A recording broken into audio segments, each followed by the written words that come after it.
Oh, hi. Hey, it's Dave. I came down to the basement. I'm sitting on Carson's beanbag chair to get a little privacy because Carson's upstairs doing his homework and Susan's watching Fox 9 News right now.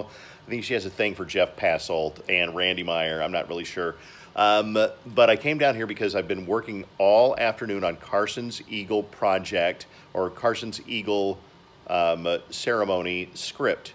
And holy hell, you got to work in all the boys' names and make sure that you tell people when to sit down and stand up. And if you call one person to the front, well, you got to remember to send them back down to sit down. So it's a lot of work. So I was just sitting here thinking, I took a moment of privacy away from this to say that one of my biggest regrets in life was not making Eagle Scout. And why do I want to tell you about this? I want to tell you about this because I don't want you to have a regret for something that you didn't do. They say that it's the thing, we regret things that we didn't do more than things that we did. So you might regret, I don't know, taking a swing at a cop and getting arrested for it or getting tased, and you might regret marrying somebody that turned out to be an idiot. But they say that it's the things that we didn't do that we regret more. And I think that's true. I mean, I regret not becoming an Eagle Scout, and I really let my dad down. And I let me down, more importantly. You know, my dad, I'm sure that he was pissed the rest of his life and annoyed, but it didn't affect him as much as it affected me.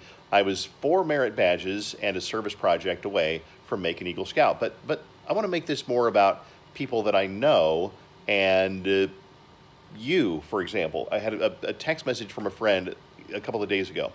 She said, I'm signed up to do an indoor triathlon at Lifetime this week, and I haven't trained for it, and I look like crap in my swimsuit, and I want to drop out. I need some moral support. And I said, oh my God, who cares what you look like in your swimsuit? Go do it. It's 2018. Even chubby people can go out in a swimsuit and pale. Look, I'm pale and pasty and flabby.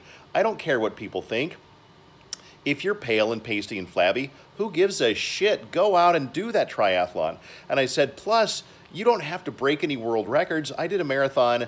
I've done 4 marathons. I'm not bragging, but I've done 3 of them at about 4 hours and 50 minutes, which is not fast. But one of them I didn't train for, and I did it in 5 hours and 40 minutes. It took me 50 minutes longer to do the one I didn't train for, but I did it anyway because I thought, I just want to do this. And I did it, and I was glad I did it. I told her, I said, who cares if you don't break any records? Go do it. I said, she's like, but I'm flabby and fat and I'm out of shape. And I said, well, you'll be flabby and fat and out of shape whether you go do the triathlon or whether you don't do the triathlon. So go do it. So I think I motivated her by making her realize that I'm going to feel better about doing it and not doing very good than about not doing it at all. So I ask you this in tonight's daily motivation. I had to do a daily motivation, except I don't have that much that's motivating. What are you putting off for fear of not doing it well? So maybe you say, I don't want to go back to school because what if it's too expensive? And what if I don't get a job? And what if I don't want to go on a date because what if it's just a waste of time?